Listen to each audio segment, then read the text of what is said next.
The man charged with the crash that killed 4 Pepperdine students is heading to court for a hearing. We are there live. Election season just got even more chaotic. LA County printed and sent out ballots to Malibu and Santa Monica voters with a major error. Calabasas soaring into the future with new places to play and new faces. But this mascot needs a name. Plus, Malibu seniors carve out some time to get into the fall spirit. News at 5 starts now.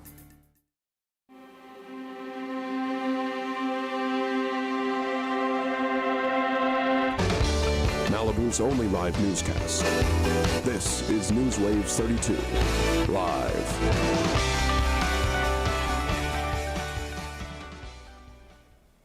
With the anniversary of the tragic crash next week, the man charged with killing 4 Pepperdine students is set to appear in court. Good evening, I'm Mary Elizabeth. And I am Gabrielle Salgado. Welcome to NewsWaves on this Tuesday, October 8th. Frazier Michael Bohm is expected to be at the Van Nuys Courthouse tomorrow for a proceeding that should set a date for a preliminary hearing. NewsWaves reporter Claire Everbach is at that courthouse with more. Claire? Thank you, Gabrielle. That's right. Within 10 days of the 1-year anniversary of the crash, tomorrow's proceeding will be held here at Van Nuys Courthouse and is another opportunity for the judge to set the date for that preliminary hearing, during which key evidence of the case will be presented. 22-year-old Frazier Michael Bohm is charged with 4 counts of murder and 4 counts of vehicular manslaughter after his car struck and killed Pepperdine seniors Neve Rolston, Peyton Stewart, Asha Weir, and Deslin Williams. Bohm, who pled not guilty to all charges, was released on a $4 million bond last year. In late August, Bohm's defense attorney requested another continuation to set the date of the preliminary hearing. Bohm did not appear. Judge Diego H. Edber is ordering Bohm to be present at tomorrow's proceeding. At the August proceeding, defense attorney Michael Kraut requested all previous state records of crash incidents that did not include driving under intoxication or foreign substances be made known. Kraut claims his client was a victim of road rage, which led to the crash. He also claims that Bohm was driving 70 miles per hour instead of 104 miles per hour. This proceeding has been delayed 4 other times, but tomorrow we could find out the date of the preliminary hearing, where the main evidence supporting the 4 murder charges will be presented. NewsWaves 32 plans to be in the courtroom tomorrow and will be posting updates on social media. Meanwhile, Pepperdine will be hosting a private memorial service next Thursday evening on campus to honor the lives lost on the 1-year anniversary of the crash. For now, Mary, I'll send it back to you. Thank you, Claire. We now know where the 5 speed cameras approved by the governor will be on PCH. The locations include Decker Canyon between Guernsey Avenue and Morning View, Latigo Canyon between Carbon Beach Terrace and Carbon Canyon, and Tuna Canyon. The city is working on drafting policies and getting equipment to install the new cameras. The city has to approve how it will secure all personal data collected from the cameras. And the city is exploring more avenues to make PCH safer. At next week's City Council meeting, the city is set to accept a nearly $500,000 grant from the Office of Traffic Safety. The funds will support 4 DUI checkpoints, other traffic enforcement, and a public awareness campaign called Malibu Surf, Sand, Slow. Election day is fast approaching, and your ballot should be in your hands soon. Los Angeles County mailed ballots to every registered voter last week. Voters can track their ballot up until it's counted using the Where's My Ballot tool. Your mail-in ballot can be mailed to the polls for free, or it can be dropped off at any ballot drop-off location starting October 29th. The last day to cast your vote is November 5th. As Malibu and Santa Monica voters receive their ballots, NewsWaves reporter Nora Moriarty is here to tell us more about the mistake they need to be made aware of. With the election now 28 days away, there's a mistake arriving on the ballots of Santa Monica and Malibu voters. The LA County Registrar mistakenly printed SMMUSD bond measures QS and MM on ballots in both areas. Measure QS is meant for only Santa Monica voters, and Measure MM for only Malibu voters. But both measures are on both ballots. In a statement, LA Registrar County Clerk took responsibility for the printing error, but said the erroneous ballots will stand, as it's too late to issue new ones. The county registrar says they will, quote, uphold the integrity of the election process, assuring that only Santa Monica votes will be counted for Measure QS, and only Malibu votes for Measure MM. The superintendent of the district said the district is seeking a clear and clean vote on both bond measures and is urging people to share information about the misprint. The registrar says a notice will soon be sent out to voters explaining the error. Reporting from Santa Monica, I'm Nora Moriarty for NewsWaves 32. I'll send it back to you. Thank you, Nora, for that important information. Malibu is considering a new code of conduct for city officials. The proposed code aims to ensure professional and respectful behavior among officials, employees, and the public. The City Council will review the code at next week's City Council meeting. Malibu is expected to put more money behind fighting increased plane noise over the city.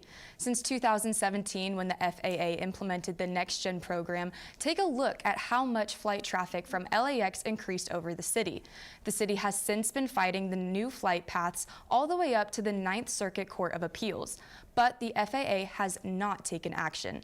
Next week, the city is expected to give the attorney fighting the case an additional $65,000 following Culver City, who is also fighting the increased noise. That attorney is filing a brief in the case tonight. Fire season is upon us, and the City Council is looking to declare a local emergency. The local emergency will allow the city to implement a program, reducing the fire risk associated with unpermitted camping.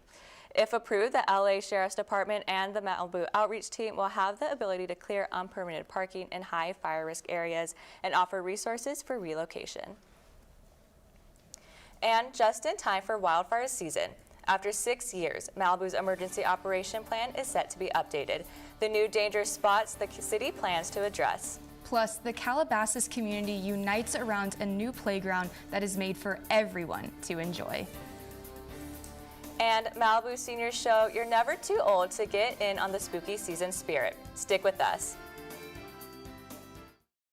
You can sit with me, imagine what you'd see if every child had a book to read. So the mission is for us to get a book to each and every child. So let's join hands, book people unite. On earth, hidden passion. Come on, we'll have a good time. One book can be the first thing helps to change a life. People unite. Read to a child today and spark a lifetime of ambition. Well, Thomas, you've got prediabetes. But with more exercise and a change in diet, it can be reversed. I've tried exercising. It just makes me hungry for bacon. I love bacon, too. And who really likes to exercise? Not me. Me neither. Nobody. So we're good? What? Oh, you still have prediabetes. Big time.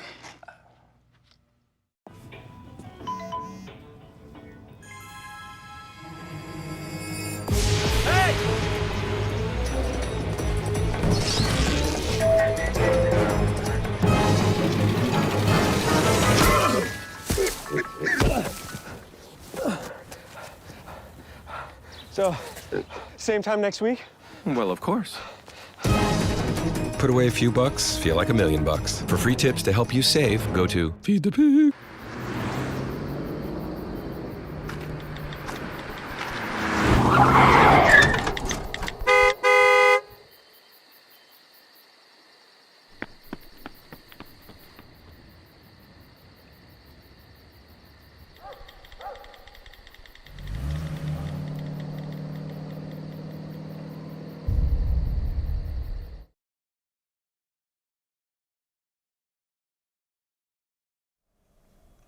Calabasas kids have a new spot to play. Brandon's Village Playground at Gates Park held its grand reopening this weekend. The playground's theme is above the tree line.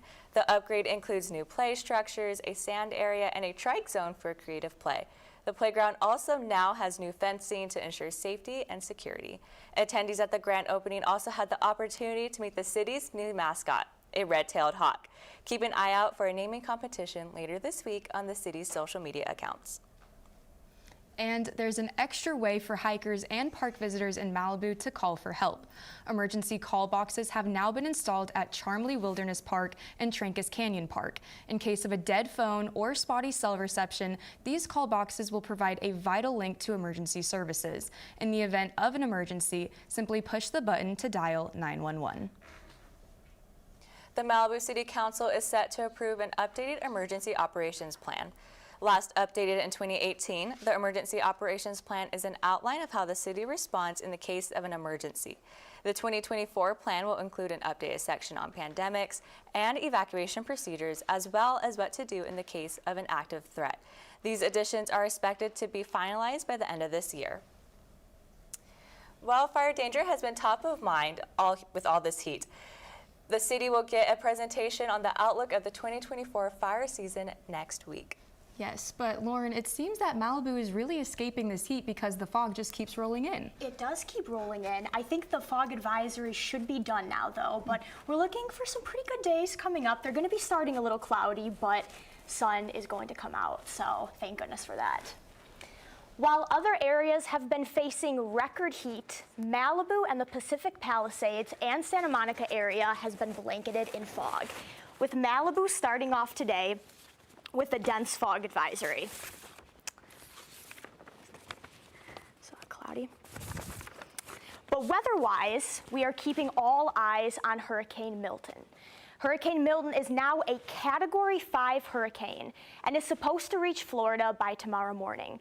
Milton is predicted to be moving towards Tampa and could have extreme destructive impacts as one of the most disastrous storms on record, with the potential of a 15-foot storm surge. Officials are trying to clear out destruction from Hurricane Helene before Milton moves in. Back here at home, today Malibu saw a cloudy start to the day, but soon gave way to what is now sunny skies, with a high of 69 and a low of 60 degrees. Our wind speeds will get up to 6 miles per hour today, with gusts giving us a moderate fall breeze up to 14 miles per hour. We also have a moderate UV index measuring at 5 today. Now taking a look at our regional weather, Santa Monica will also see clouds turning to sunny skies, with today's high coming in at 71 degrees and dropping off to a low of 59. Moving inland, we see temperatures jump up to 87 degrees with sunny skies in Calabasas with a drop to 62. Agora Hills and Thousand Oaks will also see a lot of sun with temperatures for both peaking at 86 with a low of 60 degrees. The fire risk today is significant, and taking a look at our surf conditions, they are looking poor today with waves only in the 2-foot range. Now, taking a look at our weekly forecast, we see temperature highs consistently being in the 70s, with sun following after cloudy starts to the day. We will see a Wednesday high of 70 with a low of 59 degrees. Thursday will jump up to peak at 72 degrees and drop to 62. Friday will jump up even more to 77 with a low of 66 degrees. And we will have the highest temperatures peaking at 79 degrees on Saturday with a low of 60. Well, Lauren, this fall weather is really taking its time coming here into Malibu. I know, it's a slow start to the fall season. It's crazy. Well, luckily with the fog rolling in, heat conditions and heat warnings will hopefully go away, like you said. Yes, very true. Fall weather calls for fall activities. NewsWaves reporter Jenna Parcio got to hang out with local seniors this afternoon to get in the Halloween spirit. And Jenna, it even looks like you took part in the fall festivities too. Yes, Mary, I did get to participate in some of the fall festivities today. A little bit of a sneak peek of the pumpkins we made, because the Malibu Senior Center did host their monthly Tuesday craft today. This month, the ladies decorated mini pumpkins. Each month, the Malibu Senior Center in City Hall hosts a craft event. Pumpkins were complimentary to participants, and they were given art materials to let their creativity flow in any direction they chose.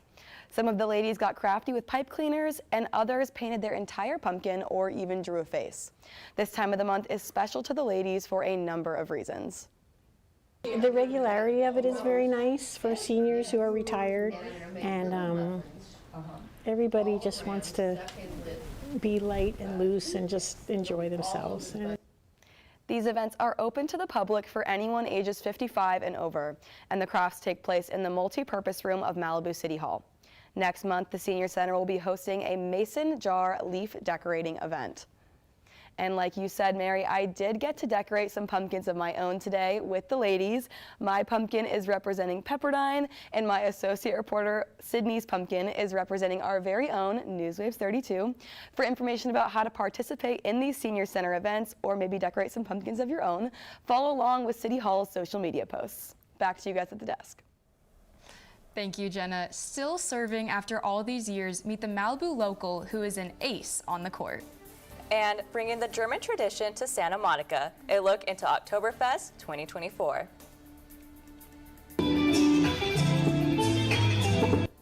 And the new program allowing emerging local artists to make a name for themselves.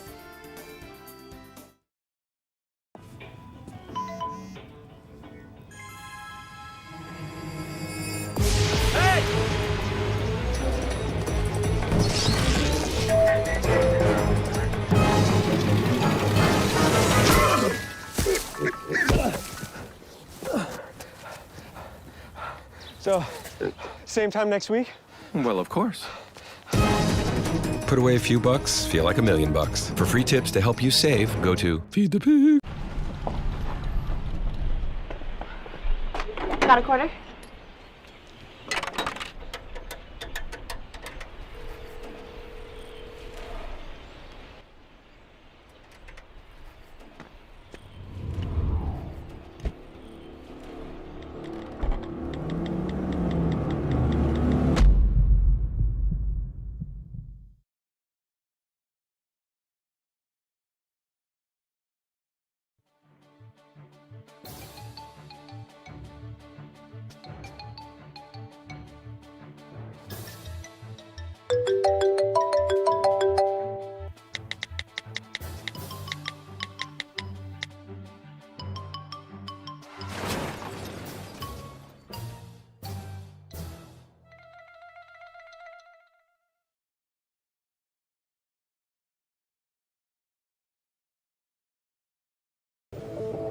What are you, superheroes? Just four brothers who hate bullies and love this city.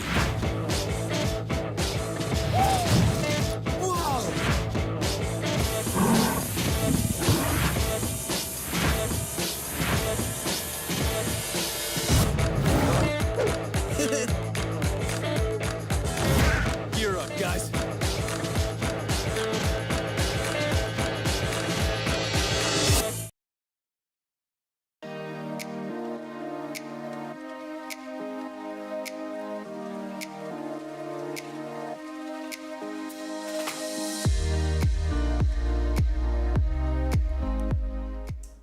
In today's Flynn's Folks, Rachel is here to introduce us to a Malibu senior who proves we are never too old to try new things or get back up.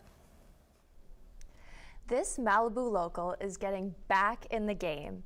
Meet Kenneth Mitchell, who's found his passion despite life's tough breaks.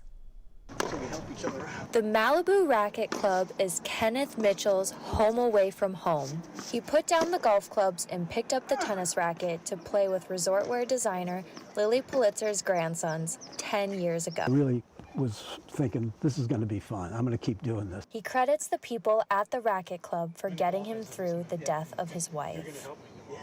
I've never loved anybody or anything like that. And when he experienced a debilitating disease. It was actually April 4th, I remember it well. Kenneth was out on the court when he began feeling the effects of an intense vertigo known as Meniere's. And it's not just a little wobble. 18 hours later, Kenneth woke up at home with 35 stitches above his eye. My God, I had big, wrappings around my head and everything. After 5 years of suffering through the disease, Kenneth is part of a clinical study hoping to help others. And I'm trying to start a funding for it. It's taken time and patience. I'd love to say quick recovery, but it took me months. But he's overcoming it with the help of his community. If you said to me, tell me one thing in life that's the most important thing to you, well, love, but friendship. It was his friends from the Racket Club that got him back out on the court. But I would come up to the club and I'd be going, oh my God, there's my buddies out there playing. Later, I'm still here and I love where I am and love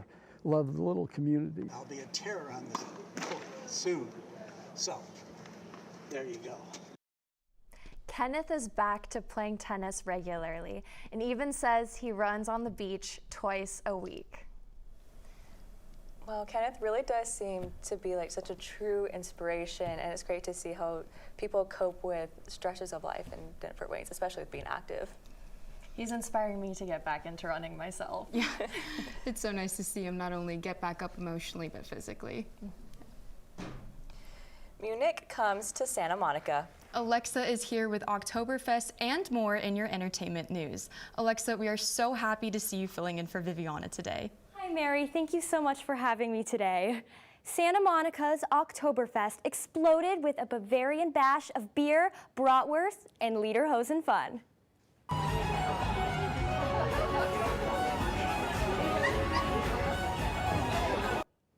The festival was hosted by the German American Club of Santa Monica and featured German cuisine, music, and cultural games. Well, the food is great. I love the music. I love the energy.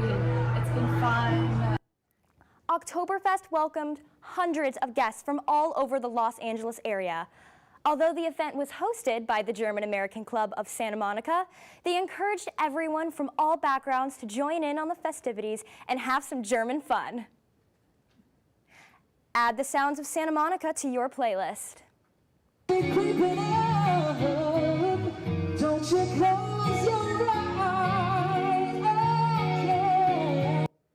The Sounds of Santa Monica showcases a range of musicians, from DJ sets, emerging local bands, and student performances. The artists are all from the Santa Monica and Malibu area. I think the Santa Monica community is awesome. They've been super supportive every time we play here. We take a lot of requests. People are always walking up and we're playing some of their favorite songs, which is always fun. And they're always showing positive energy, which is really nice. Undecided Future is a pop soul group that plays in the series. Performances are Wednesday through Saturday and feature a different lineup of artists each week. To see the schedule, go to santamonicaplace.com. The annual Blue and Orange Madness brought the Pepperdine community together to celebrate school spirit. The Blue and Orange Festival in the evening was great. The community has just always been so welcoming, from NSO to this. It is an amazing experience as a Pepperdine parent. Over 1,800 people joined for the weekend of fun and fellowship. The festival featured carnival rides, free in and out, and an epic pep rally. The night ended in a high note as attendees left singing Pepperdine's fight song. I mean, why go to Germany when you could just go to the Santa Monica Oktoberfest? Oh my gosh, I know. I feel like the Oktoberfest was such a great teaser to the Heidelberg program we have here at Pepperdine. Exactly, and a great way for those who went abroad to just get a taste of home again here in the area. I know, exactly. It's so cool that Santa Monica has that. Yeah. Thank you, Alexa, for joining us today. Thank you so much for having me. I'm so excited. Thank you. Marathon Mix-Up, the confusing situation for local runners. Plus, a big vote just hours away as Santa Monica looks to host a major Olympic sport.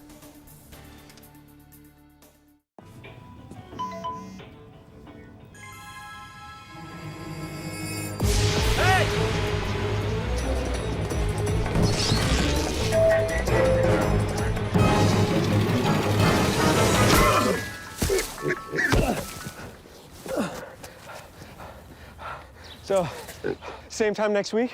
Well, of course. Put away a few bucks, feel like $1 million. For free tips to help you save, go to Feed the Pig. Got a quarter?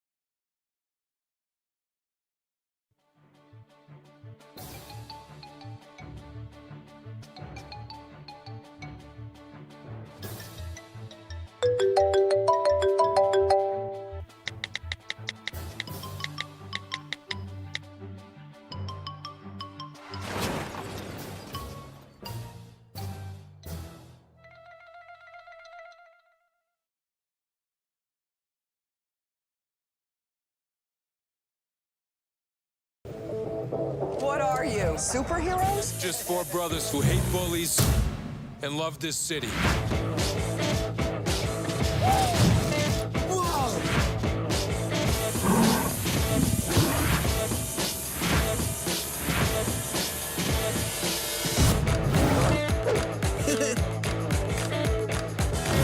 Gear up, guys.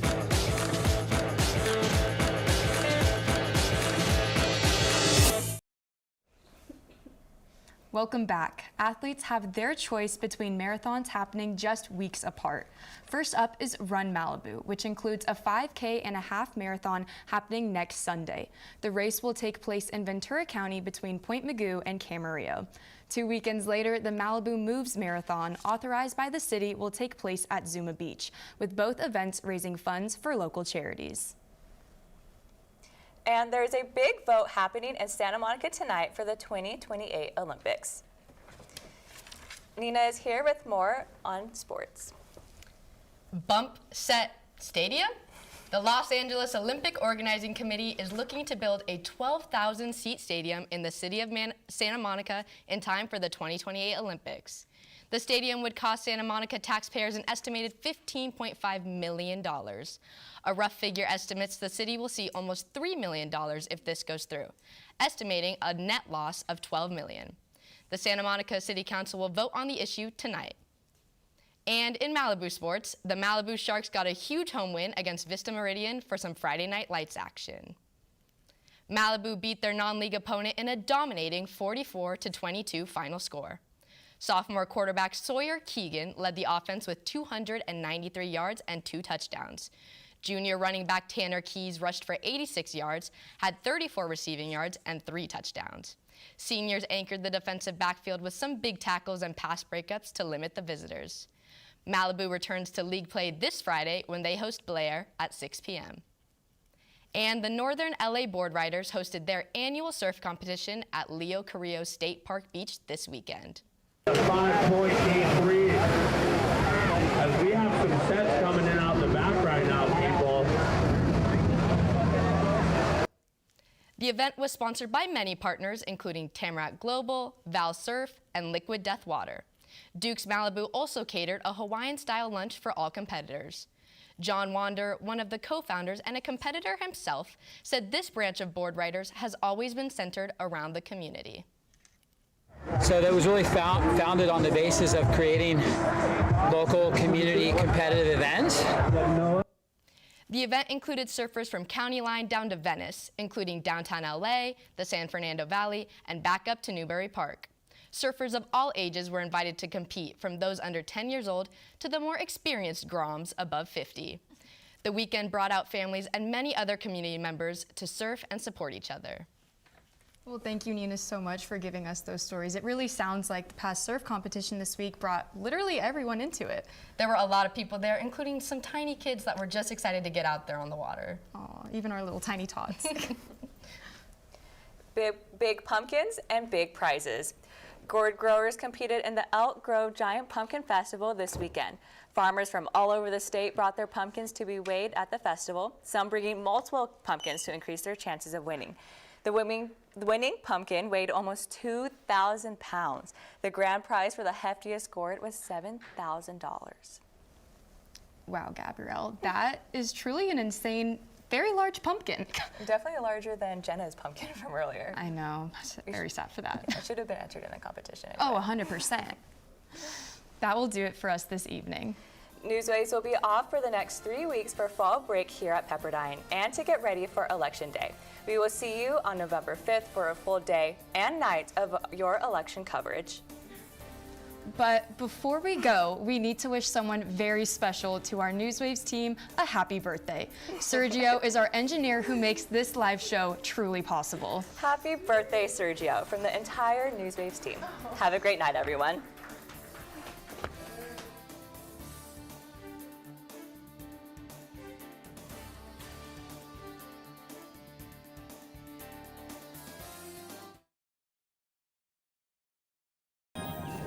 You can sit with me, imagine what you'd see if every child had a book to read. So the mission is for us to get a book to each and every child.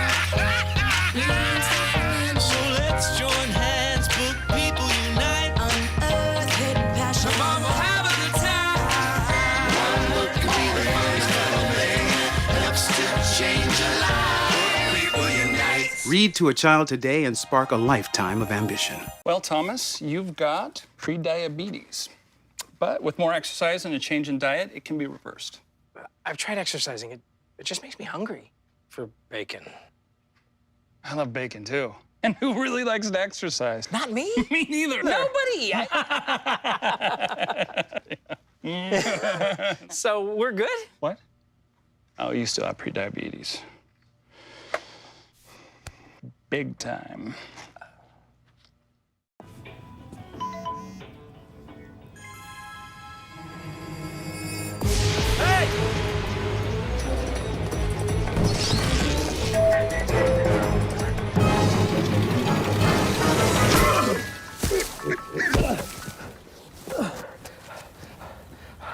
So, same time next week?